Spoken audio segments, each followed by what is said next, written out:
ಜಗದ್ರಕ್ಷಕನಾದ ಭಗವಂತನನ್ನು ಈ ಕ್ಷೇತ್ರದ ಆರಾಧ್ಯ ದೈವವಾದ ಶ್ರೀ ಬಿಳಿಗಿರಿ ರಂಗನನ್ನು ಜಗತ್ತನ್ನು ಬೆಳಗಿದ ಎಲ್ಲ ಸಂತ ಮಹಾತ್ಮರನ್ನು ಅತ್ಯಂತ ಶ್ರದ್ಧೆಯಿಂದ ನಮಿಸ್ತೇನೆ. ಪ್ರೀತಿಯ ಬಂಧುಗಳೇ, ನಮ್ಮ ದೇಶದ ಒಂದು ಮಹಾನ್ ಆಧ್ಯಾತ್ಮಿಕ ಪರಂಪರೆಯಾಗಿ ಆಸ್ತಿಕ ಭಕ್ತರಿಗೆ, ಸಮಾಜ ಸೇವಕರಿಗೆ ಒಂದು ಮಹಾನ್ ಪ್ರೇರಣಾ ಶಕ್ತಿಯಾಗಿ ಕಾರ್ಯನಿರ್ವಹಿಸ್ತಾ ಇರತಕ್ಕಂಥ ಸುತ್ತೂರಿನ ಮಠದ ಮಾರ್ಗದರ್ಶನದಲ್ಲಿ ಪರಮ ಪೂಜ್ಯರಾದ ಶ್ರೀ ಶ್ರೀ ಜಗದ್ಗುರು ಶಿವರಾತ್ರಿ ದೇಶಿಕೇಂದ್ರ ಮಹಾಸ್ವಾಮೀಜಿಯವರ ಅಪಾರ ಕಾಳಜಿಯ ಪರಿಣಾಮವಾಗಿ ನಡೀತಾ ಇರತಕ್ಕಂಥ ಜೀವನೋತ್ಸಾಹ ಶಿಬಿರ, ಬಹಳ ಉತ್ತಮವಾದ ಹೆಸರನ್ನು ಪೂಜ್ಯ ಸ್ವಾಮೀಜಿಯವರು ಆಯ್ಕೆ ಮಾಡಿದ್ದಾರೆ. ಪ್ರಥಮವಾಗಿ ಪೂಜ್ಯ ಸ್ವಾಮೀಜಿಯವರನ್ನು ನಾನು ಅತ್ಯಂತ ಗೌರವಪೂರ್ವಕವಾಗಿ ನಮಿಸ್ತೇನೆ. ಜೀವನೋತ್ಸಾಹ ಶಿಬಿರದಲ್ಲಿ ನಾನು ಬಂದು ಕೆಲವು ನಿಮಿಷ ಆಯಿತು. ಕೆಲವರೆಲ್ಲ ಎದುರುಗಡೆ ಸಿಕ್ಕಿದವರೆಲ್ಲ ನಮಸ್ಕಾರ ಸ್ವಾಮೀಜಿ, ನಮಸ್ಕಾರ ಸ್ವಾಮೀಜಿ ಅಂತ ಅಂತಿದ್ರು. ನಾನು ಯಾವ ಊರು ಅಂತ ಕೇಳಿದೆ. ನಾನು ತುಮಕೂರೇ ಅಂದ್ರೆ ಕೆಲವರು. ಆಗ ನಾನು ಅಂದ್ಕೊಂಡೆ, ತುಮಕೂರಿನವರೇ ಇಬ್ಬರು ಭೇಟಿ ಮಾಡಬೇಕು ಅಂದ್ರೆ ಬೆಟ್ಟಕ್ಕೆ ಬರಬೇಕು, ಬಿಳಿಗಿರಿ ರಂಗನ ಸನ್ನಿಧಿಗೆ ಅಂತ. ಬೆಂಗಳೂರಿನಲ್ಲಿ ಅಕ್ಕಪಕ್ಕದ ಮನೆಯವರು ಪರಿಚಯ ಇರಲ್ಲ ಅನ್ನೋದು ಸಾಮಾನ್ಯ ಸಂಗತಿ. ಆದರೆ ನೋಡಿ, ಕಾಲ ಹೇಗೆ ಆಗ್ಬಿಟ್ಟಿದೆ ಅಂತಂದರೆ, ನಾಗರಿಕತೆಯಲ್ಲಿ ಒಬ್ಬರನ್ನೊಬ್ಬರು ಭೇಟಿ ಮಾಡೋದೇ ಬಹಳ ದೊಡ್ಡ ಸಮಾಚಾರ. ದೊಡ್ಡ ಸಮಾಚಾರ. ಸಾಮಾನ್ಯವಾಗಿ ಇಂಗ್ಲೆಂಡ್ ಕಡೆಯಿಂದ ಫೋನ್ ಬಂದಾಗ ಕೆಲವು ಪೇರೆಂಟ್ಸ್ ಹೇಳ್ತಾ ಇರ್ತಾರೆ, Swamiji today is a special day for us, we have a son. ಸೂರ್ಯ ಬಂದಿದ್ದಾನೆ ಇವತ್ತು ಆಕಾಶದಲ್ಲಿ, a special day for us ಅಂತ ಹೇಳಿ. ನಿಜ, ಬಹಳಷ್ಟು ವಿಷಯಗಳು ನಮಗೆ ಈ ರೀತಿಯಲ್ಲಿ ನಮ್ಮ ಗಮನಕ್ಕೆ ಬರುತ್ತೆ. ಜೀವನೋತ್ಸಾಹ ಶಿಬಿರದಲ್ಲಿ ಭಾರತೀಯ ಸಂಸ್ಕೃತಿಯನ್ನು ಕುರಿತು ನಾನು ಮಾತನಾಡಬೇಕಾಗಿದೆ. ಯಾವುದೇ ಪೂರ್ವಾಗ್ರಹವಿಲ್ಲದೆ ನಾವು ಜಗತ್ತಿನ ಮಹಾನ್ ಪರಂಪರೆಗಳನ್ನು ಅಧ್ಯಯನ ಮಾಡಿದರೆ ಭಾರತೀಯ ಪರಂಪರೆಯ ವೈಶಿಷ್ಟ್ಯ, ಇದರ ಆಳ ಅಗಲಗಳು, ಇದರ ಪರಮಾದ್ಭುತವಾದ ಪ್ರಭಾವ, ಇದು ಜಗತ್ತಿನ ಅತ್ಯಂತ ಪ್ರಸಿದ್ಧರಾದ ಚಿಂತಕರನ್ನು, ಬುದ್ಧಿಜೀವಿಗಳನ್ನು, ಸಾಧಕರನ್ನು ಬೆರಗುಗೊಳಿಸಿದೆ. ಇತಿಹಾಸದಲ್ಲಿ ನೀವು ಗಮನಿಸ್ತೀರಿ, ಮೆಗಾಸ್ಥೆನಿಸ್, Hiuen song, all Barauni, all Idrisi, 10 ಜನ ಬರ್ತಾರೆ ಇಲ್ಲಿ. ಸರ್ ಥಾಮಸ್ರು, ಇವರೆಲ್ಲರ ಅಭಿಪ್ರಾಯಗಳಲ್ಲಿ ನಾವು ನೋಡ್ತೇವೆ, ಭಾರತದ ಬಗ್ಗೆ ಅವರೆಲ್ಲ ಹೊಸದಲ್ಲ, ಎಷ್ಟು ಚೆನ್ನಾಗಿ ಅವರು ಈ ದೇಶದ ಬಗ್ಗೆ ಹೇಳ್ತಾರೆ ಅಂದರೆ, ಒಬ್ಬ ಚಿಂತಕ ಬರೀತಾನೆ, ಈ ದೇಶದಲ್ಲಿ ಕಳ್ಳರು, ಮೋಸಗಾರರು ಬಹಳ ಅಪರೂಪ. ಮತ್ತೊಬ್ಬ ಬರೀತಾನೆ, ಈ ದೇಶದ ವ್ಯಾಪಾರಿಗಳನ್ನು ಪ್ರಪಂಚದಲ್ಲಿ ಇನ್ಯಾವುದೇ ವಾಣಿಜ್ಯೋದ್ಯಮಿಗಳಿಗಿಂತಲೂ ಹೆಚ್ಚಾಗಿ ನಂಬಬಹುದು. ಮತ್ತೊಬ್ಬ ಬರೀತಾನೆ, ಈ ದೇಶದ ಸೈನಿಕರಿಗೆ ಬೆನ್ನು ತೋರಿಸಿ ಓಡಿ ಹೋಗಿದ್ದೇ ಗೊತ್ತಿಲ್ಲ.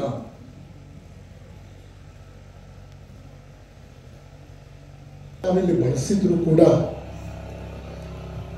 ನಾನೊಮ್ಮೆ ಇಟಲಿ ದೇಶದ ಟ್ಯೂರಿನ್ ಮತ್ತು ಜಿನೋವಾ ಯೂನಿವರ್ಸಿಟಿಗೆ ಉಪನ್ಯಾಸಕನಾಗಿ ಆಹ್ವಾನಿತನಾಗಿ ಹೋಗಿದ್ದೆ. ಆಕ್ಸ್ಫರ್ಡ್ ಅಲ್ಲಿ ಒಮ್ಮೆ ಹೋಗಿದ್ದೆ. ಭಾವಗಳಿಂದ, ಭಕ್ತಿಯ ರಸಧಾರೆಯಿಂದ ನಮ್ಮ ನಾಡು ತುಂಬಿ ಹೋಗಿದೆ. ನಮ್ಮ ಹರಿದಾಸರ ವಿಷಯವಾಗಿ ಒಂದೆರಡು ಮಾತು ಹೇಳಬೇಕು. ಪುರಂದರದಾಸರೇ ಮೊದಲಾದವರು ಜನಸಾಮಾನ್ಯರಿಗೆ ಈ ಭಕ್ತಿಯ ಭಾವಗಳನ್ನು ಮುಟ್ಟಿಸಬೇಕು. ಭಕ್ತಿ ಭಕ್ತಿಯಿಂದಲ್ಲದೆ ಉದ್ಧಾರ ಇಲ್ಲ.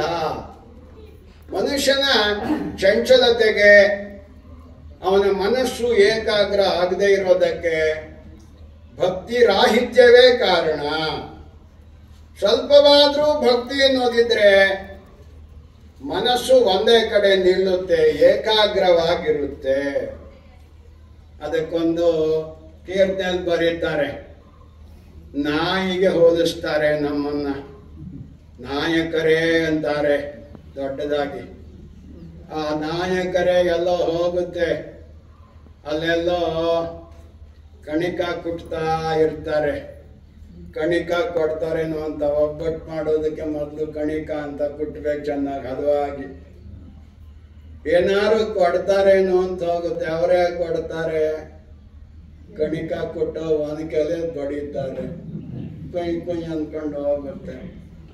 ಇನ್ನೆಲ್ಲ ಹುಗ್ಗಿ ಮಾಡ್ತಾ ಇರ್ತಾರೆ, ಹುಗ್ಗಿ ಕೊಡ್ತಾರೇನೋ ಅಂತ ಹೋಗುತ್ತೆ, ಅವರೇ ಹುಗ್ಗಿ ಕೊಡ್ತಾರೆ. ಸೌಟಲ್ಲೇ ನಾಲ್ಕು ಕಡ್ದು ಕಳಿಸ್ತಾರೆ.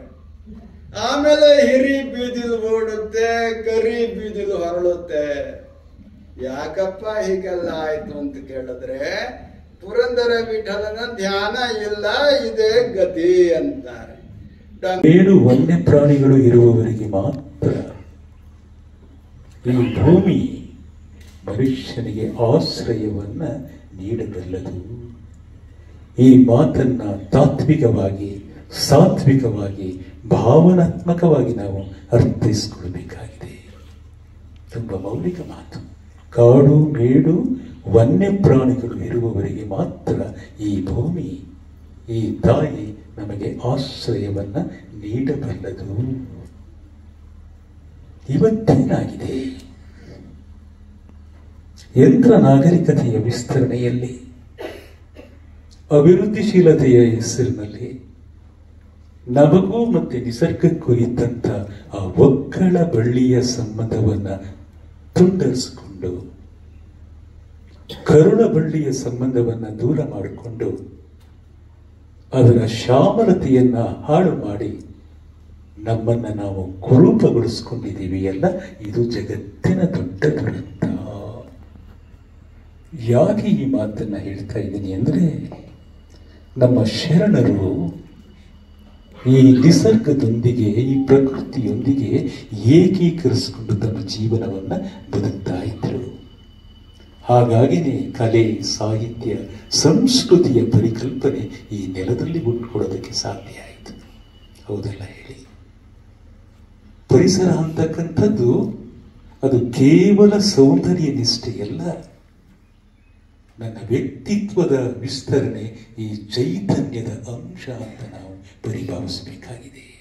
ಇದು ಜೀವನ. ಯಾಕೆ ಮನುಷ್ಯ ಇಷ್ಟೊಂದು ವಿಲಿ ವಿಲಿ ವಿಲಿ ಒದ್ದಾಡ್ತಾ ಇರ್ತಾನೆ? ಹೌದಲ್ಲ? ಜಗತ್ತಿನ ಯಾವುದೇ ಪ್ರಾಣಿಗಳಿಗೂ ಮನುಷ್ಯನ ಸ್ಥಿತಿ ಬಂದಿಲ್ಲ. ಕಾಡು ಪ್ರಾಣಿಗಳು ಕಾಡಿನಲ್ಲಿರ್ತವೆ ಸಹಜವಾಗಿ, ಕಾಡುವ ಪ್ರಾಣಿಗಳು ನಾಡಿನಲ್ಲಿರ್ತವೆ. ಅದಕ್ಕೆ ಇಷ್ಟು ಗೊಂದಲ ಅಲ್ವಾ ಹೇಳಿ? ಹೌದಲ್ಲ? ಕಾಡು ಪ್ರಾಣಿಗಳು ಕಾಡಿನಲ್ಲಿರ್ತವ, ಕಾಡುವ ಪ್ರಾಣಿಗಳು ನಾಡಿನಲ್ಲಿರ್ತವೆ. ಇದು ಪ್ರತಿದಿನ ಅದಕ್ಕೆ DVG ಹೇಳ್ತಾರಲ್ಲ, ಎದ್ದೆದ್ದು ಬೀಳುತ್ತೆ, ಗುದ್ದಾಡಿ ಸೋಲುತ್ತೆ, ಗದ್ದಲವ ತುಂಬಿ ಪ್ರಸಿದ್ಧನಾಗುತ್ತೀಯೆ, ನಿನ್ನುದ್ಧಾರವೆಷ್ಟಾಯಿತು ಮಂಕುತಿಮ್ಮ. ಏನು ವಚನ ಇದು! ನಮ್ಮ ಧಾರ್ಮಿಕ ಪರಂಪರೆಯನ್ನು ಅವಲೋಕನ ಮಾಡಿದಾಗ, ಭಾರತದ ಧಾರ್ಮಿಕ ಇತಿಹಾಸದಲ್ಲಿ 12ನೇ ಶತಮಾನದ ಶರಣರ ಚಿಂತನೆಗಳು, ಅವರ ವಚನಗಳು ಅತ್ಯಂತ ಪವಿತ್ರ, ಅತ್ಯಂತ ಪಾವನವಾದವು. ನಮ್ಮ ನಾಡು ಕಂಡಂಥ ಒಂದು ಮಹತ್ವದ ಕಾಲಘಟ್ಟ ಅಂದರೆ 12ನೇಯ ಶತಮಾನ. ನನ್ನ ದೃಷ್ಟಿಯಲ್ಲಿ 12ನೇಯ ಶತಮಾನ ಅಂದರೆ ಅದು ಪುಣ್ಯೋದಯದ ಕಾಲಘಟ್ಟ. ಒಂದು ಶತಮಾನವನ್ನ, ಒಂದು ಭೂತದ ಶತಮಾನವನ್ನ ನಾನು ಸ್ಮರಿಸಿಕೊಂಡು ರೋಮಾಂಚನಗೊಳ್ಳುವುದೇ ಆದರೆ, ಪುಳಕಿತಗೊಳ್ಳುವುದೇ ಆದರೆ ಅದು ಬಸವಾದಿ ಶರಣರ ಕಾಲಘಟ್ಟ. ನಮ್ಮ ಆತ್ಮೀಯರು, ಹಿರಿಯರಾದ ಹಾಗೂ ಕರ್ನಾಟಕ ಲೋಕಸೇವಾ ಆಯೋಗದ ಅಧ್ಯಕ್ಷರು ಆಗಿರುವ ಶಿವಶಂಕರಪ್ಪ ಸಾವ್ಕಾರ್ ಅವರೇ, ನಾನು ಸಣ್ಣವನಿದ್ದಾಗಿಂದಲೂ ಅವ್ರ ಬಗ್ಗೆ ಕೇಳಿದ್ದೆ. ಅವರು ಮೈಸೂರು ಯೂನಿವರ್ಸಿಟಿಯಲ್ಲಿ ಪ್ರೊಫೆಸರ್ ಆಗಿದ್ದರು. ಅತ್ಯಂತ ಹಿರಿಯರು, ಮಾರ್ಗದರ್ಶಕರಾದ ಅನಂತರಾಮ್ ಅವರೇ, ವೇದಿಕೆಯ ಹಿಂದೆ ಕುಳಿತಿರುವ ಗುರುಗಳಾದ ಶಾಂತ ಮಲ್ಲಿಕಾರ್ಜುನ ಸ್ವಾಮಿಗಳೇ, ಈ ಕಾರ್ಯಕ್ರಮ ಆಯೋಜಿಸುವಲ್ಲಿ ಅತ್ಯಂತ ಯಶಸ್ವಿಯಾಗಿ ಆಯೋಜಿಸುವಲ್ಲಿ ಪ್ರಮುಖ ಪಾತ್ರ ವಹಿಸಿರುವ ಪುಟ್ಟರಾಜ್ ಅವರೇ, ನಾಗಭೂಷಣ್ ಅವರೇ, ಸೋಮಶೇಖರ್ ಅವರೇ, ವೇದಿಕೆ ಕೆಳಗಿರುವ ಎಲ್ಲ ನನ್ನ ಅಕ್ಕ ತಂಗಂದ್ರೆ ಅಥವಾ ಅಣ್ಣ ತಮ್ಮಂದ್ರೆ, ನಾನು ಇವತ್ತು ಆಕಸ್ಮಿಕವಾಗಿ ಗುರುಗಳನ್ನು ಕಾಣಲು ಏನೋ ಆಧ್ಯಾತ್ಮಿಕವಾಗಿ ಇಲ್ಲಿ ಬಂದಿದ್ದೆ. ಸಿದ್ದೇಶ್ವರ ಸ್ವಾಮಿಗಳ ಆಶೀರ್ವಾದದಿಂದ ನಾನು ಈ ವೇದಿಕೆಗೆ ಇವತ್ತು ಇಲ್ಲಿ ಕರ್ಕೊಂಡ್ಬಂತು. ಇಲ್ಲಿ ಈ ನಿಸರ್ಗದ ತಾಣದಲ್ಲಿ ನಮ್ಮ ಅನುಭವ ಎರಡು ಒಂದೇ ಸಲ ಆಗುತ್ತೆ. ಒಬ್ಬರು ಆವಾಗಲೇ ಒಂದು ಸಣ್ಣ ಭಾಷಣ ಮಾಡಿದ್ರು, ಇಲ್ಲಿ ಪಾಠ ಮತ್ತು ಓಟ ನೋಟ ಅಂತ. ಅದರಲ್ಲಿ ಆಟ ಒಂದು ಸೇರಿಸಲಿಲ್ಲ ಅವರು. ಈ ನಿಸರ್ಗದ ಆಟನೇ ಹಾಗೆ, ನಿಸರ್ಗ ಆಟ ನಿಮ್ಮನ್ನ ಇಲ್ಲಿ ಕರ್ಕೊಂಡು ಬಂದಿದೆ. ಅದು ಮುಂಜಾನೆ ನೀವು ಆಟನೂ ಆಡಿದ್ದೀರಿ. ನಮ್ಮ ಶಾಂತ ಮಲ್ಲಿಕಾರ್ಜುನ ಸ್ವಾಮಿಗಳು ಯೋಗ ಈಗ ಹೇಳ್ಕೊಟ್ಟಿರ್ತಾರೆ. ಇವು 4 ಆದರೆ ನಮ್ಗೆ ಸಿಗುತ್ತಂದ್ರೆ ಅನುಭವ, ಸಾಕಷ್ಟು ಅನುಭವ ಸಿಗುತ್ತೆ. ಅದ್ರ ಜೊತೆಗೆ ಸತ್ಸಂಗ ಆದರೆ ನಮ್ಮ ಜೀವನದಲ್ಲಿ ಅನುಭವ ಸಿಗುತ್ತೆ. ಅದರಿಂದ ಅದಕ್ಕೆ ವರ್ಡ್ ಜೀವನೋತ್ಸಾಹ. ನಾವು ಮುಂಜಾನೆ ಬಂದು ನೋಡಿದೆ, ಎಲ್ಲರ ಮುಖಗಳಲ್ಲಿ ಮುಗುಳ್ನಾಗೆ ತುಂಬಿತ್ತು, ಜೀವನೋತ್ಸಾಹ ತುಂಬಿತ್ತು. ಎಷ್ಟು ವಯಸ್ಸಾದ್ರು, ಕೆಲವು ವಯಸ್ಸಾದವರು ಇದ್ದಾರೆ, ಹೆಂಗಿದ್ದಾರೆ, ಎಲ್ಲರೂ ನಗ್ತಾ ಇದ್ದಾರಲ್ಲ. ಇನ್ನು ಊರಿಗೆ ಹೋದ್ರೆ ಇದೇ ರೀತಿ ಇರಬೇಕು. ನಿಮ್ಮ ಊರಿಗೆ ಹೋಗ್ಬಿಟ್ರೆ ನಾಳೆ ಮತ್ತೆ ಮುಖ ಗಂಟು ಹಾಕೋದು, ಜಗಳ ಮಾಡೋದು ಎಲ್ಲ ಇದ್ದೇ ಇರ್ತವೆ. ನಾವು ಈ ಸತ್ಸಂಗಗಳಿಂದ ಮತ್ತು ಇಂತಹ ಶಿಬಿರಗಳಿಂದ ಕಲ್ತದ್ದನ್ನ ಡೈಲಿ ಜೀವನದಲ್ಲಿ ಅಳವಡಿಸಿಕೊಂಡ್ರೆ ಯಾವಾಗಲೂ ನಗ್ತಾನೆ ಇರ್ಬೋದು, ಯಾವಾಗಲೂ ಮುಗುಳ್ನಗೆಯಿಂದ ಇರ್ಬೋದು. ಅದು ನಮಗೆ ಬಹಳಷ್ಟು ಇಂಪಾರ್ಟೆಂಟ್. ಅದು ನನಗೆ ಅನ್ಸುತ್ತೆ ಬಹುಶಃ ನೀವೆಲ್ಲ ಈಗಾಗಲೇ ಹಿಂದೆ ಕೆಲವು ಶಿಬಿರಗಳಲ್ಲಿ ಭಾಗವಹಿಸಿದ್ರಿ, ಕಲ್ತಿದ್ರಿ. ಅಂತ ಶಿಬಿರಗಳ ಮತ್ತೆ ನಿಮ್ಮನ್ನು ಇಲ್ಲಿ ಕರ್ಕೊಂಡ್ ಬರ್ತಾ ಇರುತ್ತೆ. ಬಟ್ ಇಲ್ಲಿ ಏನಿದೆ ಅಂದ್ರೆ, ಇದೊಂದು ಈಗ BR ಹಿಲ್ಸ್ ಅನ್ನೋದು ತುಂಬಾ ಹಿಸ್ಟಾರಿಕಲ್, ಇದು ಧಾರ್ಮಿಕ ಕೇಂದ್ರ. ಇದು ಇಂಥ ಸ್ಥಳದಲ್ಲಿ ಈ ಫುಲ್ ಆಮ್ಲಜನಕದೊಂದಿಗೆ ಈ ಶಿಬಿರದಲ್ಲಿ ಭಾಗವಹಿಸಿದ್ರಲ್ಲ, ಇಂಥದ್ದು ಎಲ್ಲಿ ಸಿಗಕ್ಕೆ ಸಾಧ್ಯ ಇಲ್ಲ. ಇದಕ್ಕೆ ಬೆಲೆ ಕಟ್ಟಲಿಕ್ಕೆ ಆಗೋದು. ಯಾವುದು ನಮಗೆ ಅತ್ಯಂತ ಅವಶ್ಯಕತೆ ಇದೆಯೋ ಅವ್ರಿಗೆ ಯಾವುದು ಬೆಲೆ ಇರೋದಿಲ್ಲ. ಉಪ್ಪು ಅತ್ಯಂತ ಅವಶ್ಯಕ ಬೆಲೆ ಇಲ್ಲ, ನೀರು ಅತ್ಯಂತ ಅವಶ್ಯಕ ಬೆಲೆ ಇಲ್ಲ. ಈ ಸತ್ಸಂಗ ಮತ್ತು ಅನುಭವ ಅವಕ್ಕೆಲ್ಲ ಬೆಲೆಗಳಿಲ್ಲ. ಬೆಲೆ ಕಟ್ಟಲಾಗದು, ಬೆಲೆ ಮಾಡಲಿಕ್ಕೆ ಆಗಲ್ಲ. ಅಂಥದನ್ನು ಈಗಾಗಲೇ ಪಡ್ಕೊಂಡಿದ್ದೀರಿ. ಅದು ಟಿವಿಯಲ್ಲಿ ಸಿಗಲ್ಲ, ಮನೆಗಳಲ್ಲಿ ಸಿಗಲ್ಲ, ಕಾಂಕ್ರೀಟ್ ಪ್ಯಾಟಲ್ಲಿ ಸಿಗಲ್ಲ. ಇಂಥಲ್ಲಿ ನಿಸರ್ಗದ ಮಟ್ಟದಲ್ಲಿ, ಇಂಥ ಸತ್ಸಂಗದಲ್ಲಿ ಗುರುಗಳ ಆಶೀರ್ವಾದದೊಂದಿಗೆ ಇಂಥದ್ದೆಲ್ಲ ಸತ್ಸಂಗ ಸಿಗುತ್ತೆ, ಆಶೀರ್ವಾದ ಸಿಗುತ್ತೆ, ಅನುಭವ ಮತ್ತು ಅಮೃತಗಳು ಸಿಗ್ತವೆ. ಇದನ್ನೆಲ್ಲ ನೀವು ಜೀವನದಲ್ಲಿ ಅಳವಡಿಸಿಕೊಂಡು ಈಗೆಲ್ಲ ಅಳವಡಿಸ್ಕೊಂಡಿದ್ದೀರಿ ನೀವು. ಅದನ್ನ ನಾವು ಏನ್ ಮಾಡಬೇಕು, ಇವತ್ತಿಂದ ನಾಳೆ ಇದೇ ರೀತಿ ಇರಬೇಕು ಅನ್ನೋದು ಮಾಡಬೇಕು. ನಾವು ಜೀವನದಲ್ಲಿ ಹೇಳಿದ್ರು, ನಮ್ಮ ಮದಗೌಡರು ಕೆಲವು ವಿಷಯಗಳನ್ನು ಹೇಳಿದ್ರು, ಶಿಸ್ತು ಅಂತ. ಜೀವನದಲ್ಲಿ ನಾವು ಸ್ವಲ್ಪ ಶಿಸ್ತನ್ನು ಅಳವಡಿಸ್ಕೊಂಡ್ರೆ, ಡೈಲಿ ಇದನ್ನು ನಾವು ಫಾಲೋ ಮಾಡಿದ್ರೆ ನಾವು ಯಾವಾಗ ನಕ್ಕೋತಾ ಇರ್ತೀವಿ. ಮನುಷ್ಯನ ಸಿಟ್ಟ ಕೊಡೋದಿಲ್ಲ. ಆ ರೀತಿ ನಾವು ಇರ್ಲಿಕ್ಕೆ ಸಾಧ್ಯ ಇದೆ. ಅಂಥದ್ದನ್ನು ನಮ್ಮನ್ನು ಆರಿಸ್ಕೊಂಡು ಬರ್ತಾ ಇರ್ತಾರೆ ಮಠಗಳು, ಆಮೇಲೆ ಆಶ್ರಮಗಳು, ಆಮೇಲೆ ಇಂಥ ಶಿಬಿರಗಳನ್ನ ಏನಂದ್ರೆ ಅಟ್ರಾಕ್ಟ್ ಮಾಡ್ತೇವೆ. ಇದು ಆರ್ಗನೈಸ್ ಮಾಡ್ತಾರಲ್ಲ, ಆ್ಯಕ್ಚುಲಿ ಅವ್ರಿಗೆ ನಾವು ಥ್ಯಾಂಕ್ಸ್ ಹೇಳ್ಬೇಕು. ಯಾರು ಮಾಡೋದನ್ನ ಅವ್ರು ಮಾಡ್ತಾರಲ್ಲ. ಜಾತ್ರೆ ಮಾಡೋದು ಈಜಿ ಇರುತ್ತೆ, ಮದುವೆ ಮಾಡೋದು ಈಜಿ ಇರುತ್ತೆ, ಬಟ್ ಇಂಥವು ಯಾರು ಆರ್ಗನೈಸ್ ಮಾಡಲ್ಲ. ಅದಕ್ಕೆ ಅಂಥದ್ರಲ್ಲಿ ಭಾಗವಹಿಸಿದ್ರೆ ನೀವು ಪುಣ್ಯವಂತರು, ನಾವು ಪುಣ್ಯವಂತರು. ಇಲ್ಲಿ ಬಂದೀವಲ್ಲ, ಅದೋ ಒಂದು ಪುಣ್ಯ. ಯಾರಿಗೆ ಸಿಗುತ್ತೆ ನಮಗೆ ಸಿಗುತ್ತೆ. ಇದೇ ರೀತಿ ನೀವು ಏನೋ ಅಂಥ ಶಿಬಿರಗಳಲ್ಲಿ ಭಾಗವಹಿಸ್ತಾ ಇರ್ರಿ. ಎಲ್ಲ ಜನರು ಅತ್ಯಂತ ಶಾಂತಿಯಿಂದ, ಸಂತೋಷದಿಂದ, ಆರೋಗ್ಯದಿಂದ ನಗ್ನಗುತ್ತಾ ನಮ್ಮ ಪರಂಪರೆಯನ್ನು ಮುಂದುವರಿಸಿಕೊಂಡು, ಬಸವಣ್ಣವರ ಪರಂಪರೆಯನ್ನು ಮುಂದುವರಿಸಿಕೊಂಡು, ಆಮೇಲೆ ಒಳ್ಳೆಯ ಜನರ ಸಂಘದೊಂದಿಗೆ ಅನುಭವ ಪಡೆಯೋಣ ಅಂತ ಹೇಳ್ತಾ ನಾನು 2 ಮಾತು ಮುಗಿಸ್ತೀನಿ. ಯಾಕಂದ್ರೆ ಟೈಮ್ ಇಲ್ಲ. Thank you. ಸಿಂಹಾಸನಾಧಿಪಂ ಭಕ್ತಜನೋದ್ಧಾರಕಂ ಶ್ರೀ ಶಿವರಾತ್ರೀಶ್ವರಂ ಭಜೆ, ಶಿವರಾತ್ರೀಶ್ವರಂ ಭಜೆ, ಶಿವರಾತ್ರೀಶ್ವರಂ ಭಜೆ.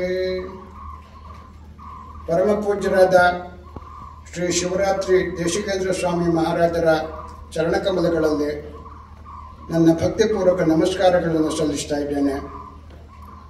ಈ ಸಮಾರೋಪ ಸಮಾರಂಭದ ವೇದಿಕೆಯಲ್ಲಿರುವಂತಹ ಸನ್ಮಾನ್ಯರಾದ ಶಿವಶಂಕರಪ್ಪ ಸಾಹುಕಾರ್ ದಂಪತಿಗಳೇ, ಅಂತೆಯೇ ಶ್ರೀಮಾನ್ ವೀರಭದ್ರ ಹಂಚಿನಾಡು ದಂಪತಿಗಳೇ, ಸನ್ಮಾನ್ಯರಾದ ಶ್ರೀ ಸೋಮಶೇಖರ್ ಅವರೇ, ಈ ಕಾರ್ಯಕ್ರಮವನ್ನು ಇಷ್ಟೆಲ್ಲ ಯಶಸ್ವಿಗೊಳಿಸಿದಂತಹ ಕಾರ್ಯಕರ್ತರ ತಂಡದವರೇ, ಪೂಜ್ಯರಾದ ಶಾಂತಮಲ್ಲಿಕಾರ್ಜುನ ಸ್ವಾಮಿ ಅವರೇ, ಈ ಶಿಬಿರದಲ್ಲಿ ಪಾಲ್ಗೊಂಡಂತಹ ಮಾತೆಯರೇ, ಆತ್ಮಬಂಧುಗಳೇ, ಎಲ್ಲರಿಗೂ ಹೃತ್ಪೂರ್ವಕವಾಗಿರ್ತಕ್ಕಂಥ ನಮಸ್ಕಾರಗಳನ್ನು ಸಲ್ಲಿಸ್ತಾ ಇದ್ದೇನೆ. ಯಶಸ್ವಿಯಾಗಿ ನಡೆಯಿತು ಅಂತ ತಾವೇ ಅದರ ಎಲ್ಲ ವಿವರಗಳನ್ನು, ಎಲ್ಲ ಮುಖಗಳನ್ನು ತಾವು ನಮಗೆ ತಿಳಿಸಿಕೊಟ್ಟಿದ್ದೀರಿ. ಇಂತಹ ಒಂದು ಸಮಾವೇಶದಿಂದ, ಒಂದು ಸತ್ಸಂಗದಿಂದ ನಮ್ಮ ಭಾವಗಳು ಉದಾರವಾಗ್ತವೆ, ನಮ್ಮ ಮನಸ್ಸು ವಿಶಾಲವಾಗ್ತದೆ. ಸ್ವಾರ್ಥದಲ್ಲೇ ಸದಾಕಾಲ ಇರಬೇಕು ಲೋಕದಲ್ಲಿ, ಏನು ಮಾಡೋಕ್ಕಾಗಲ್ಲ. ಆದರೆ ಇಂತಹ ಶಿಬಿರಗಳಲ್ಲಿ ಪಾಲ್ಗೊಂಡಾಗ ಸ್ವಾರ್ಥಕ್ಕಿಂತಲೂ ಸ್ವಲ್ಪ ಪರಾರ್ಥ ಅನ್ನುವಂಥದ್ದೊಂದಿದೆ. ನಮ್ಮನ್ನು ಮೀರಿಯೂ ಇರ್ತಕ್ಕಂತಹ ಒಂದು ಜಗತ್ತು ಇದೆ, ಅದಕ್ಕೂ ನಾವೇನಾದರೂ ಮಾಡಬಹುದಾ ಅಂತಹ ಭಾವಗಳು ನಮ್ಮ ಹೃದಯದಲ್ಲಿ ಉದಿಸುವುದಕ್ಕೆ ಅವಕಾಶ ಇದೆ. ಮತ್ಲಬಿ ದುನಿಯಾ ಅಂತಾರೆ ಹಿಂದಿಯಲ್ಲಿ, ಮತ್ಲಬಿ ದುನಿಯಾ, ಸ್ವಾರ್ಥಮಯವಾದ ಜಗತ್ತು, ಏನು ಮಾಡೋಕ್ಕಾಗಲ್ಲ. ಒಂದು ರೈಲ್ವೆ ಪ್ರಯಾಣ ನಡೀತಾ ಇತ್ತು. ಜನ ರೈಲಲ್ಲಿ ಕೂತ್ಕೊಂಡು ಹೋಗ್ತಾ ಇದ್ರು. ಆ ಒಂದು ಡಬ್ಬಿಲಿ ಸ್ತ್ರೀಯರೇ ತುಂಬಾ ಸಂಖ್ಯೆಯಲ್ಲಿದ್ದರು. ಆ ರೈಲಿನ ಒಂದು ಡಬ್ಬಿಲಿ ಮಹಿಳೆಯರದೇ ಬಹಳ ದೊಡ್ಡ ಸಂಖ್ಯೆ. ರೈಲು ಹೋಗ್ತಾ ಇದೆ, ಇಬ್ಬರು ಮಹಿಳೆಯರ ನಡುವೆ ಜಗಳ ಎದ್ಬಿಡ್ತು, ಬಾಯಿ ಜಗಳ.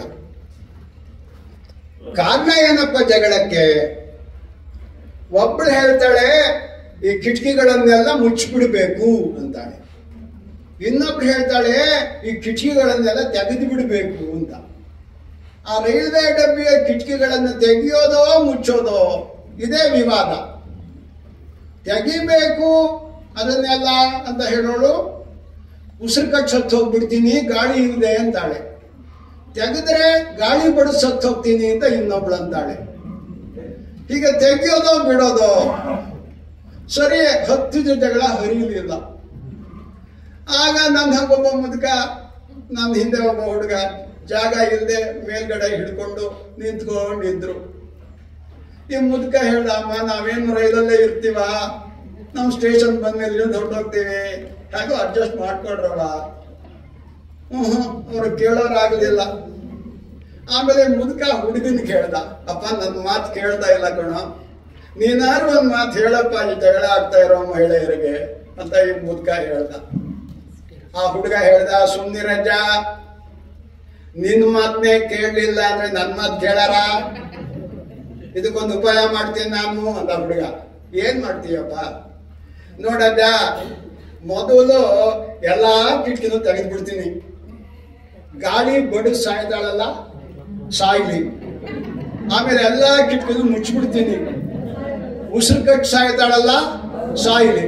ಇಬ್ಬರನ್ನು ಎಳೆದು ಹಾಕ್ತೀನಿ, 2 ಸೀಟ್ ಖಾಲಿ ಆದವು, ನನಗೊಂದು ನಿನಗೊಂದು.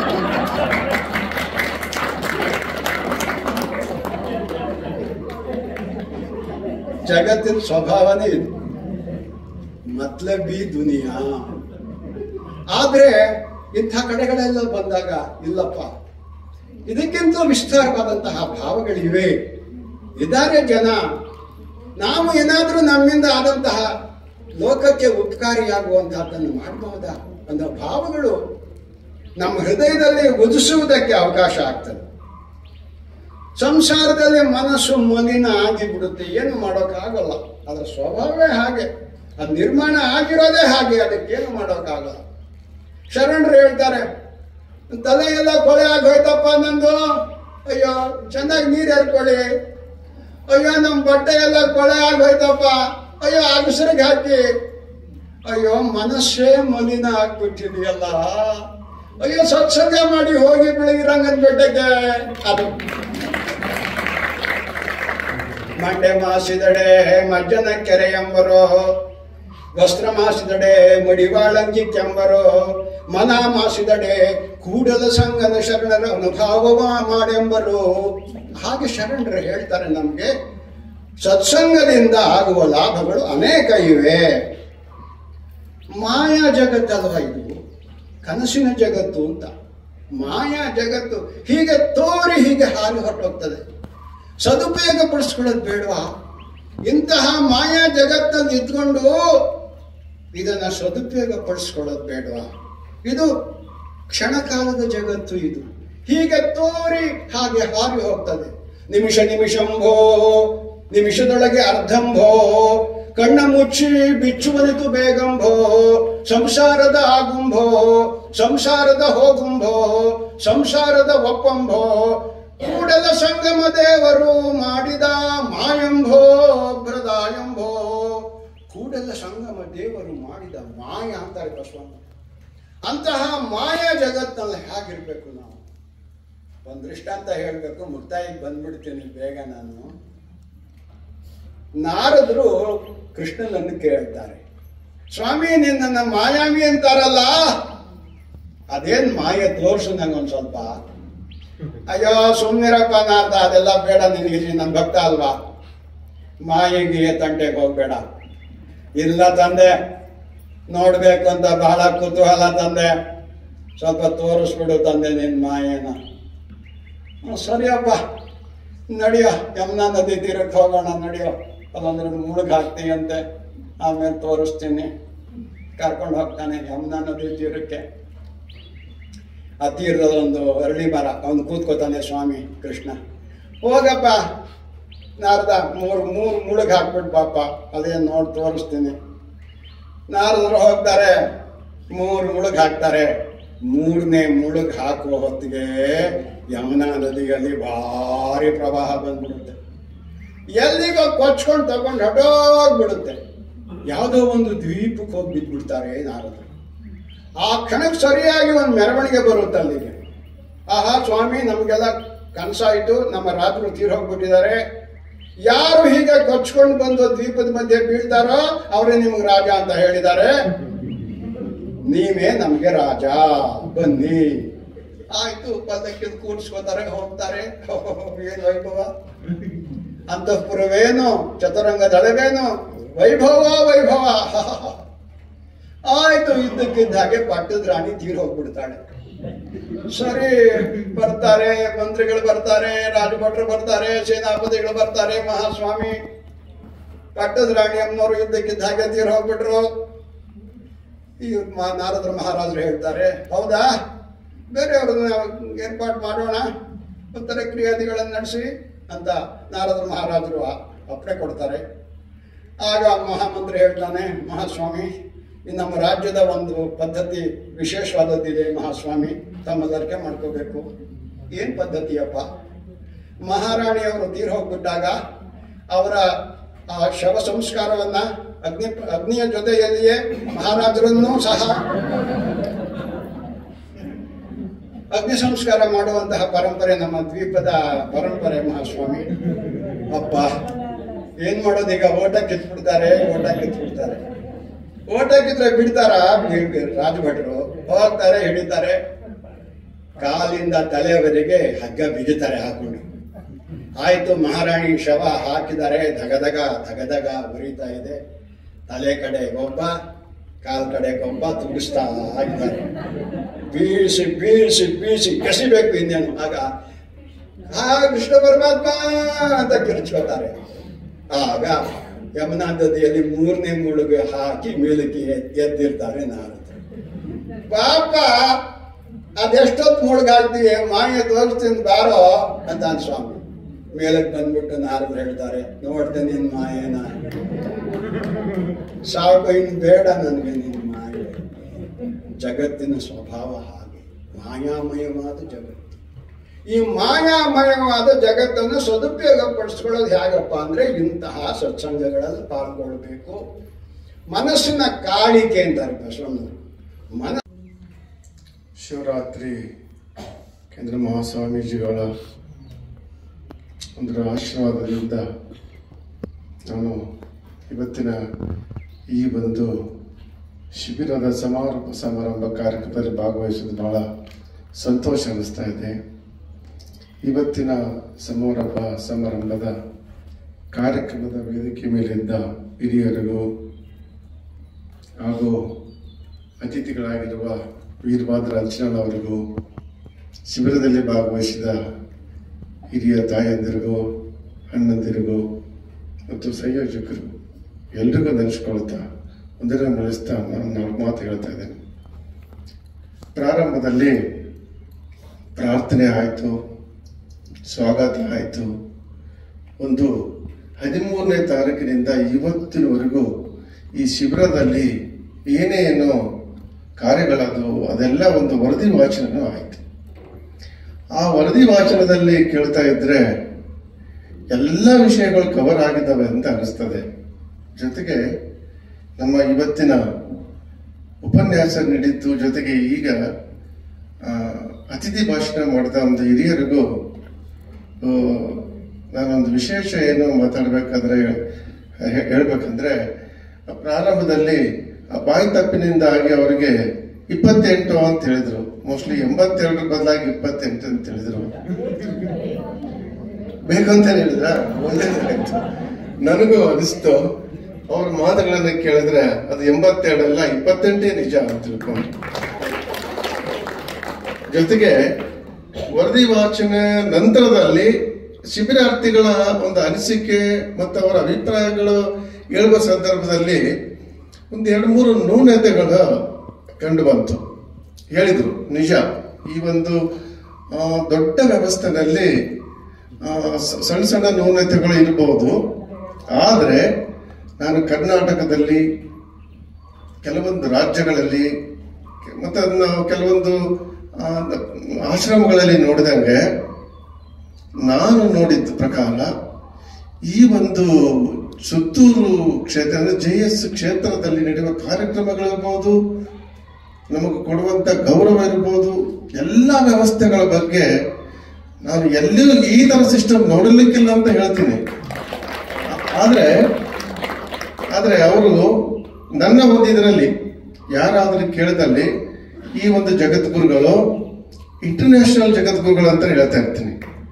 ಯಾಕಂದ್ರೆ ಈ ಒಂದು ಯಾರು ಶಿಬಿರಾರ್ಥಿಗಳು ಮಾತಾಡಬೇಕಾದ್ರೂ ಹೇಳಿದ್ರು, ಉಪನ್ಯಾಸಕರು ಕರೆಸಿದ್ರು, ಅವ್ರು ಸಾಮಾನ್ಯ ಉಪನ್ಯಾಸಕರಲ್ಲ, ವಿದ್ವಾಂಸರು ಅಂತ ತಿಳ್ಕೊಂಡು. ಅವರು ಇಂಟರ್ನ್ಯಾಷನಲ್ ಉಪನ್ಯಾಸಕರು ಇರ್ಬೋದು. ಉದಾಹರಣೆಗೆ ನಮ್ಮ ಮಕ್ಕಳಿಗೆ ಅಡ್ಮಿಷನ್ ಮಾಡಿಸ್ಬೇಕಾದ್ರೆ ನಮ್ಮ ಊರ ಶಾಲೆಯಲ್ಲಿನೋ English medium, CBS, international school ಅಂತ ಹುಡುಕ್ತಾ ಇರ್ತೀವಿ. ಅದ್ರಂಗೆ ಇಲ್ಲಿ ಅತಿಥಿ ಉಪನ್ಯಾಸ ನೀಡಿದಂತ ಉಪನ್ಯಾಸಕರು ನನಗಷ್ಟು ಮಟ್ಟಿಗೆ ಅದೇ ಮಟ್ಟದವರಿದ್ದಾರೆ. ಈ ಮಟ್ಟದ ಎಲ್ಲ ಕಾರ್ಯಗಳು ಸಹ ಅದೇ ಮಟ್ಟದ್ದಾಗಿದೆ ಅಂತ ನನ್ನ ಒಂದು ಗೌರವಪೂರ್ವಕವಾಗಿ ಹೇಳ್ತಾ ಇದ್ದೀನಿ. ಆದ್ರೆ ಆ ಲೋಪಗಳು ಬಹಳ ಈ ಒಂದು ವ್ಯವಸ್ಥೆಯಲ್ಲಿ ಇರ್ಬೋದು ಅಂತಲೂ ಅನ್ಕೊಳ್ಳೋಣ. ಮೋಸ್ಟ್ಲಿ ಈ ಒಂದು ಸುಮಾರು ಹತ್ತಿರದ ವರ್ಷಗಳಿಂದಲೇ ಈ ಕಾರ್ಯಕ್ರಮ ಸ್ಟಾರ್ಟ್ ಆಗಿರ್ಬೋದು ಅಂತ ಹೇಳ್ತಾ ಇದ್ದಾರೆ. ಮುಂದಿನ ದಿನಗಳಲ್ಲಿ ಸರಿಪಡಿಸಬಹುದು. ಇರ್ಲಿ ಪ್ಲಸ್ ಪಾಯಿಂಟ್ ಅಂತ ಇಂಟರ್ನ್ಯಾಷನಲ್ ಲೆವೆಲ್ಲೇ, ಆ ಇಂಟರ್ನ್ಯಾಷನಲ್ ಲೆವೆಲ್ಲೇ ಪ್ಲಸ್ ಪಾಯಿಂಟ್. ಅದು ಈ ಒಂದು ಶಿಬಿರದಲ್ಲಿ ಅವೆಲ್ಲ ಮೈನಸ್ ಅಂತ ಅನ್ಕೊಳ್ಳೋದು ಬೇಡ.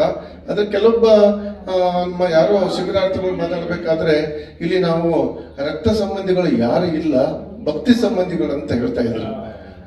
ಅದು ಎಂತ ಒಂದು 6 ದಿನಗಳಲ್ಲಿ ಎಂತ ಸಂಬಂಧ ಕ್ರಿಯೇಟ್ ಮಾಡಿದೆ ಅನ್ನೋದನ್ನ ತೋರಿಸ್ತಾ ಇದೆ. ನಮ್ಮಲ್ಲಿ ನಾವು ಒಂದು ಮನೆಯಲ್ಲಿ 2-3 ಇರ್ಬೇಕಾದ್ರೆ ಎಷ್ಟೋ ವ್ಯತ್ಯಾಸಗಳು ಇರ್ತವೆ.